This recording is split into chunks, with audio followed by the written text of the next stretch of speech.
Welcome. Today, we're here to talk about a project that could have significant impact on our community, the proposed reopening of the Idaho Maryland mine. MineWatch is a volunteer-driven community coalition sponsored by the Community Environmental Advocates Foundation. We're studying this project and working in concert with homeowners, businesses, and several nonprofits like Sierra Club, Wolf Creek Community Alliance, San Juan Ridge Taxpayers Association, and the South Yuba River Citizens League, among others. Our goal is to provide fact-based information to the community so we can all make informed decisions. And we're always open to fact checks. What's at stake for our county? Well, a lot, actually. A company named Rise Gold wants to reopen a gold mine that's been closed for nearly 70 years, reintroducing a heavily industrial, highly toxic business into what is now an idyllic rural residential community. It begs the question, who gets rich and at what cost to the community?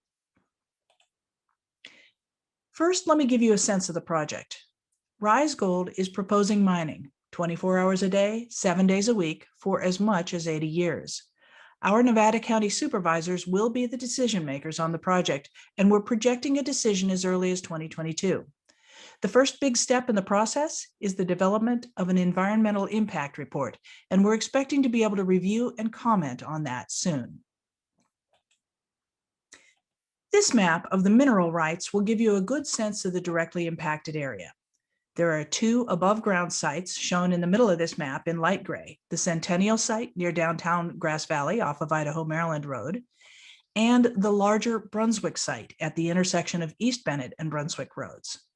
In addition to that, the darker gray section shows the underground mineral rights owned by Rise Gold. It covers more than 2,500 acres, extending under the hospital and senior care facilities at the top, underneath the Nevada County Airport on the right, and all the way up to the Cedar Ridge area toward the bottom. Basically, Rise owns everything that starts 200 feet below the surface, making it quite a large area of potential risk. And unlike the early 1900s, when the mine was located well outside of town, today there are 900 parcels immediately on top of the mineral rights area, and then another 900 just within 1,000 feet of that boundary, for a total of 1,800 properties in the impact zone. There are also 300 plus private wells over or near the mineral rights area. Now, before I'm moving to the next slide, I'd like to call out one more thing. The Centennial site is a historically toxic site that was facing EPA Superfund designation until Rise Gold agreed to clean it up. Unfortunately, their plans don't stop with the cleanup. Their intent is to use the site to dump new mine waste, effectively using the site to create piles of engineered rock fill, up to 7 stories tall. At issue here is the critical question of trust. Because gold mining is by its very nature an extremely hazardous business, there are a lot of questions. And we are a community that has a landscape filled with legacy toxic waste. There's a critical question about whether our county or state can provide the extensive and proactive compliance oversight needed. The 2014 grand jury actually found that the county and state had failed to protect our community from the toxic impacts of gold mining. So we have to ask, are we more prepared today than we were then? Beyond that, the mining industry itself has a long history of doing damage to communities, going bankrupt and leaving behind inadequate bonds to cover the costs of cleanup. This was, in fact, the case with Rise Gold CEO Ben Mossman's previous company. So let's get into it. If this project is approved, the impact on Western Nevada County would be significant. And there are 3 areas of key concern. I'll speak to health, quality of life, and economic damage. Let's take a closer look. Health is the first thing, and it's a big one because unfortunately, Nevada County also already struggles with more than its fair share of health challenges. We rank well below the California average in air quality, lung and heart disease, and depression and suicide. Gold mining operations bring up several areas of concern. Air quality will be impacted by fumes and fugitive dust from blasting, crushing, transporting, spreading, compacting of mine waste. Water quality and quantity will be put at risk because of the massive dewatering of underground tunnels. Mine waste, rocks removed from the mine contain hazardous elements like asbestos and microscopic crystalline silica. And residents near the mine working will hear the industrial operation noise and vibrations from drilling and blasting, impacting their quality of life and potentially inducing stress that can contribute to psychosocial conditions. Let's take a closer look at air. Diesel exhaust from continuous truck trips. Mine exhaust with escaped fumes from blasting and processing, including the use of ammonium nitrate. Fugitive dust from rock crushing, loading, and unloading as they create mountains of engineered fill. The fact of the matter is that our community is already in a seriously compromised position. The 2020 State of the Air report from the American Lung Association gave Nevada County an F for our air quality, and that counted for both high ozone days and particle pollution. And our lung disease rate is twice the average of counties in California. Now, Rise Gold believes that through modern day mining processes, they'll be able to mitigate all of these concerns so that health risk posed by the mine will be, quote unquote, less than significant. But we believe there really is a risk that will be significant. In the end, the determination of health risks will be made by an independent consultant who's preparing the draft environmental impact report, and that isn't done yet. But the bottom line here is that we already have unhealthy levels, and adding anything more will just make it worse. We know there will be impacts to our water supply, which is a serious concern given the mega drought we're currently facing.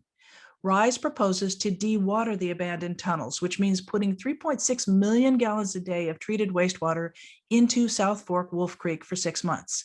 After that, they would continue to remove 1.2 million gallons of water a day every day for the next 80 years. There are several questions. How will it impact creeks? Rise Gold is proposing to build a complex system for treating and releasing water into a fork of one of our local area's most treasured creeks, claiming that flows will be controlled and water quality will be released to drinking water standards. But the devil's in the details. They're actually talking about secondary drinking water standards, which means elements in the water could cause pipes to rust and emit a distinct musty odor. There are questions being asked about aquifer damage too, and how that might impact an area already ravaged by drought. Now, Rise is claiming their operations will only reduce water levels by 1 to 10 feet, which is within the normal range of normal yearly variation. But it's not clear that historical averages are a good predictor in our current drought situation. Another question, a study by Stanford University and the Nature Conservancy suggests that aquifer damage in higher elevation fractured rock formations can affect water basins at lower altitudes. And we also have recent evidence in our own community with the San Juan Ridge mine failure that emptied wells and created a cone of depression 300 feet deep. Perhaps the largest area of concern is wells. There are more than 300 private wells over or near the mineral rights area. Residents are deeply concerned that if these wells fail, run dry, or become contaminated, they'll have to find another way to get their water.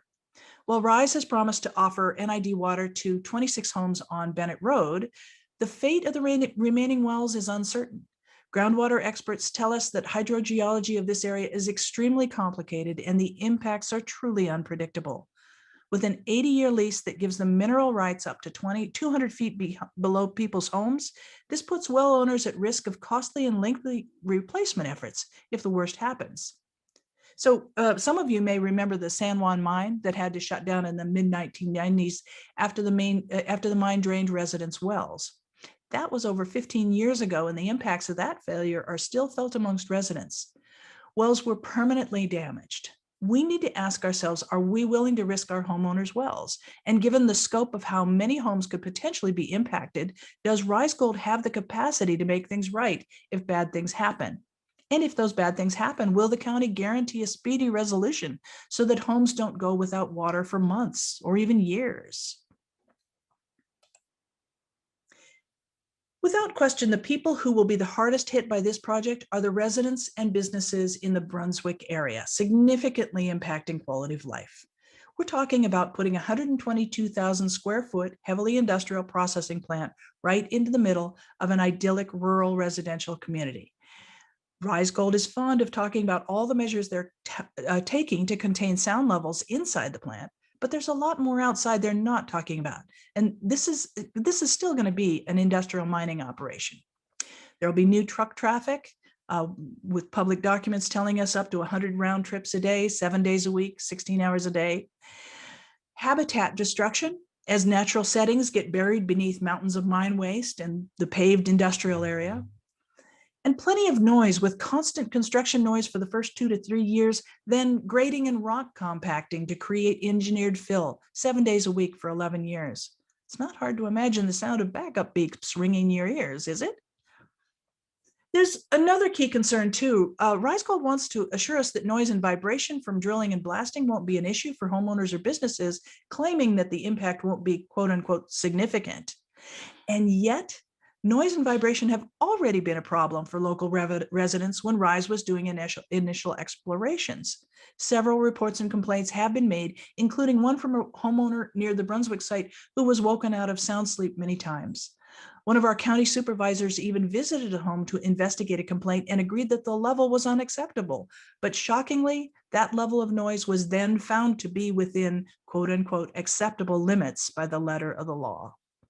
So there's really no question in anyone's mind here. The peace and quiet that brought homeowners and businesses to this beautiful area will be shattered. Another concern is power consumption.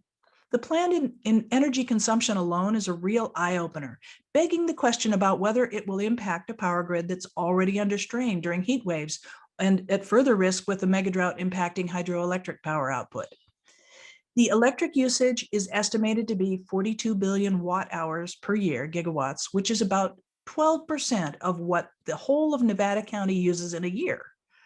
The plan calls for significant use of fossil fuels.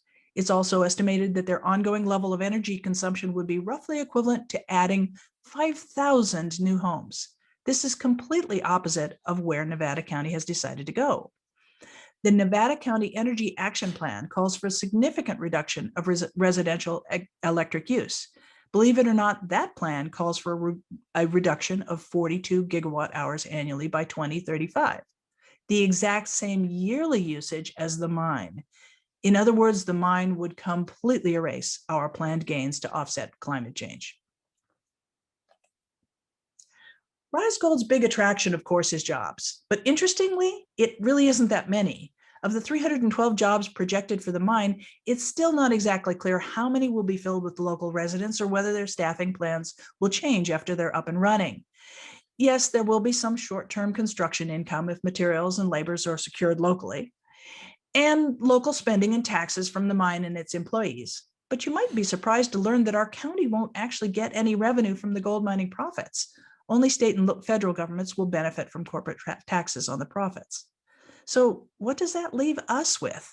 A toxic, heavily industrial business right in the middle of what's now a long-established community and significant risks for surrounding homeowners and businesses.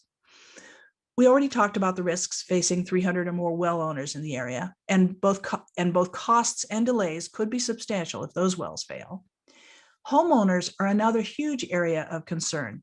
Despite the recent real estate bubble that drove local prices up, real estate agents tell us that home prices surrounding the mine will drop, with estimates ranging easily up to 20%. Even a conservative estimate multiplied by the number of homes affected puts the loss at potentially tens of millions of dollars. And of course, if home prices drop, so do property values, translating into less revenue for the county. We also need to ask ourselves about possible impacts to existing businesses and tourism too. Local high-tech microcircuit businesses may not be able to operate in the area because of vibration from blasting, and attracting good employees to the area may be more difficult. Families, business owners, retirees, and tourists love Nevada County because of its scenic beauty, iconic rivers, quaint downtown areas, world-class recreational opportunities, and its laid-back feeling. How will that change if we add more spare the air days or an unsightly processing plant and have 2 massive engineered fill grading and compacting operations running continuously on the end of town? These are key questions I think we all have to ask and answer. You might be wondering what you can do to help with this effort. Here's a quick list of things you can do. The best resources for learning about the project are the MineWatch website and the county website. If you're inspired to take action, the MineWatch website gives you everything you need to sign the petition, learn how to make comments at supervisor meetings, get a lawn sign, or follow us with email and social media. And because MineWatch is a completely volunteer-driven effort, we genuinely appreciate donations to help us pay for the costs involved with research, community outreach, and legal experts. To learn more, you can go to the website, www.minewatchnc.org. All right, that's it. Thank you for listening. Really appreciate your time. Please get involved. Tell us what you think.